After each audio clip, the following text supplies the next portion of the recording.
Look at Randy Orton slithering. Oh, watch out, watch out, watch out, watch out! KO! Here's the cover.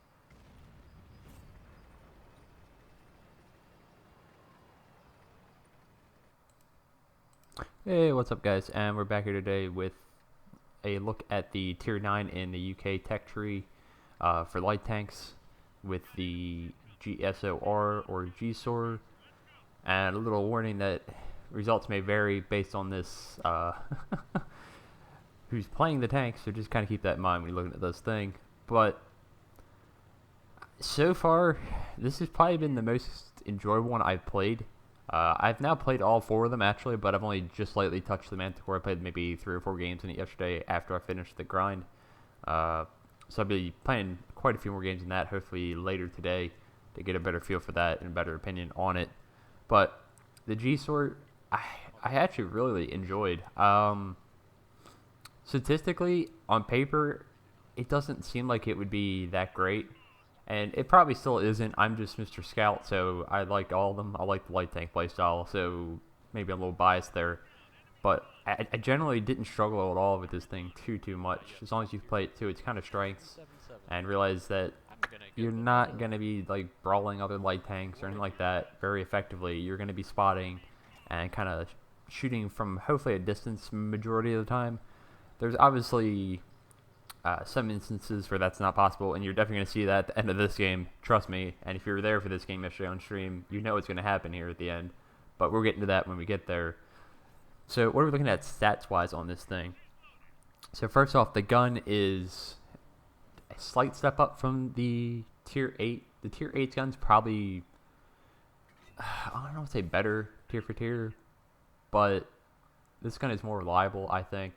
The difference is that the Tier 8 has an 85mm, so it has 230 alpha, versus the Tier 9 here has a 90mm with 240 alpha. It's not a huge jump in any direction, as that's mature as that. Yeah, that guy just got deleted. As we pick up a nice bit of assisted damage there, but it doesn't take a huge leap up. But I feel like it's enough to make it feel a little noticeable. It also gets a little bit of a rate of fire buff with the slight alpha increase, so it's kind of noticeable. The pen is a little lackluster for Tier 9. It's about the same. It doesn't change too much. It's still pretty good. I mean, it's still, I think, about 230 something on the AP rounds for this, and also a fairly quick aim time from what I remember. I think it's at 1.9 seconds or so, which is pretty good when you're looking at it. Yeah, so the pen values on the 90mm as they stand right now are 232, and the APCR is 254, and 42mm of HE pen. So again, you don't get that those HESH rounds that the Tier 7 has, and that's something I kind of wish I'd like to see on all of them, to be fair. Not anything crazy, but something slightly above average for their caliber of guns would make these tanks a little bit more unique. And I have a couple changes that somebody in the clan kind of thought of, as this game looks like it's spiraling out of control here. But before we get into that, the view range is also about 390, so you're getting some better view range here. Camo's pretty good, as here we see me being aggressive in the tank. It's possible, and you want to get speed up before you start doing this kind of stuff, and you really don't want to do it too often or get too over carried. I'm just Mr. Aggressive when it comes to light tanks, but it does have decent view range, 390. It's not horrible. It's still below Tier 9 average for light tanks, honestly. But with increased camo of these tanks, it's viable. It's still good. I did see some noticeable differences. Hopefully in this game you guys don't hear me talking too much, because I actually couldn't record this game with my capture card. For some reason I didn't have it set up right, so I had to take this from the stream. So if you hear 2 turkeys talking, it's one slightly less loud than me right now. That's just me talking over in the stream, which shouldn't be too often because I'm pretty quiet when I'm playing, especially if I'm concentrating. But I should have said that at the beginning. If you hear 2 of me, that's why. So just kind of keep that in mind there. Again, this thing also got an ammo buff, so it has 40 rounds of ammo now, which is really good.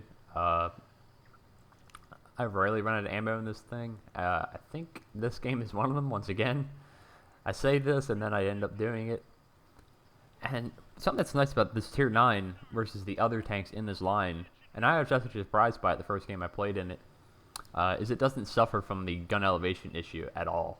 The G-Sort actually has 35 degrees of gun elevation, which it's not a stat you really think about too much when you're playing most tanks, but after playing like the Manticore for a few games and it has 8 degrees of gun elevation, you can definitely tell it's pretty noticeable, and it can be kind of annoying, to be fair.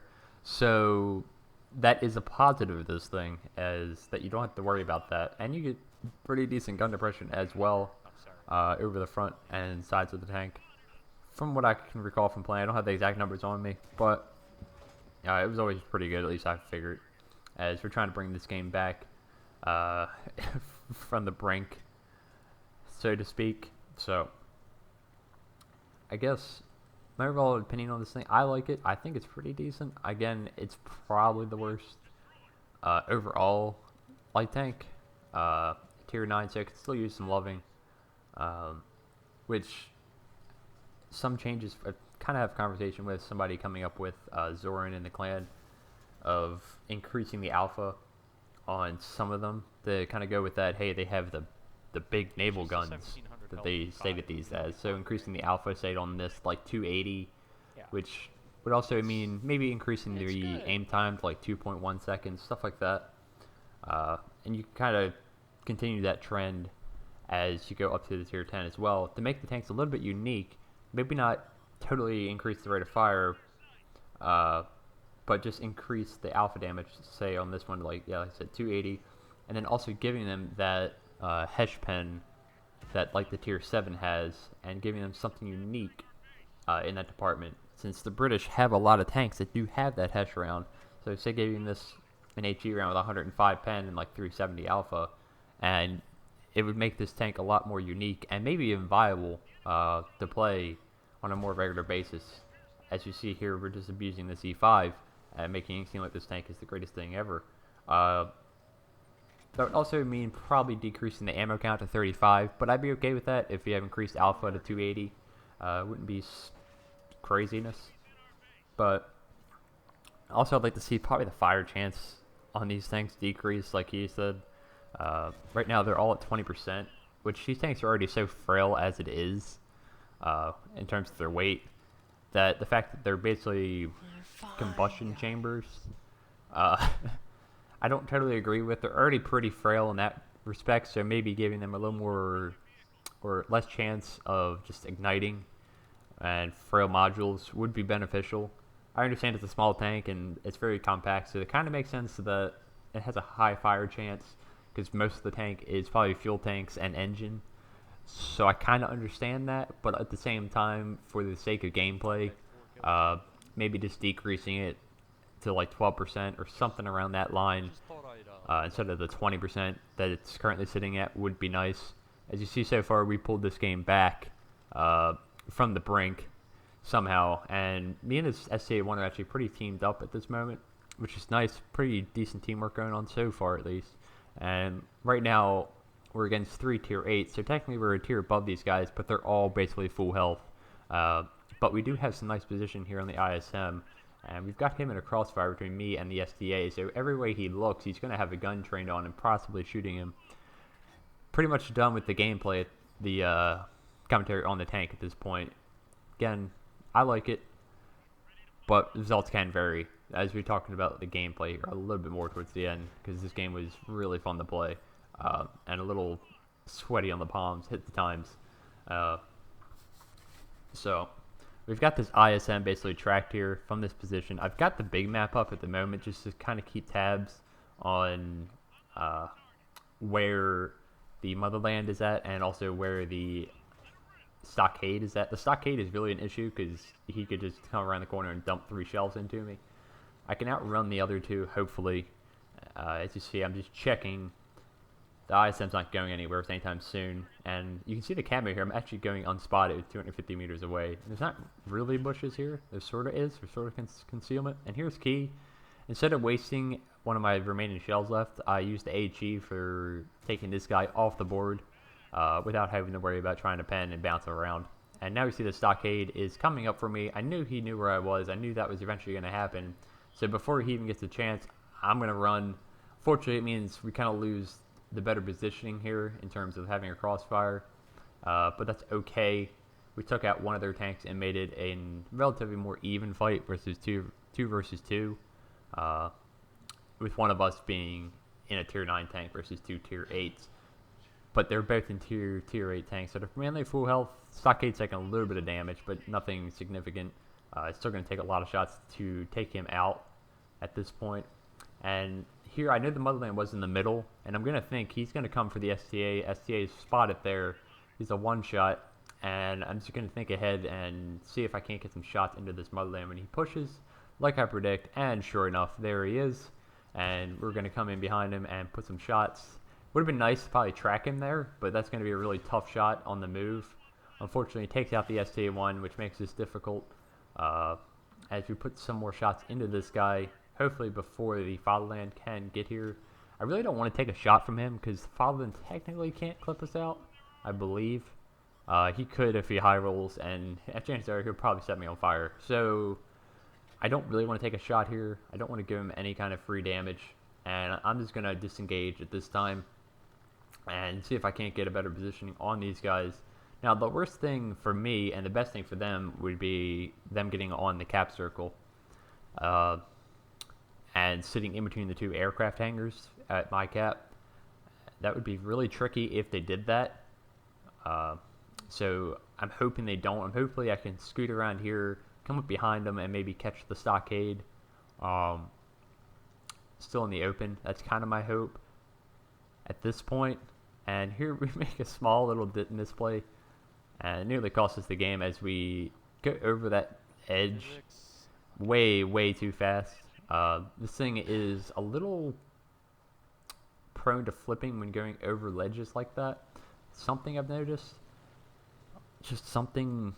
I don't know about the weight dispersion on these things. Again, they're very light, so their weight can be thrown around quite easily. It's something to kind of be aware of when you're playing these, is to kind of take it easy going over ridge lines. And we go up the spot, and there's nothing there, and they're both on the cap. So we have 45 seconds now to get back and try to figure out a way to win this when they're both in the same spot in a very confined area. So we're going to see what happens here as we move in. This has already been a very solid game, as we've already done 4,700 damage and 2k assisted as well, which on Scorpion Pass is not exactly the ideal map for your light tanks. As we go in, and we actually spot the stockade without getting spotted, which is really good for us. I guess that palm tree protected us, and they're actually not both there, which is kind of a misplay by them.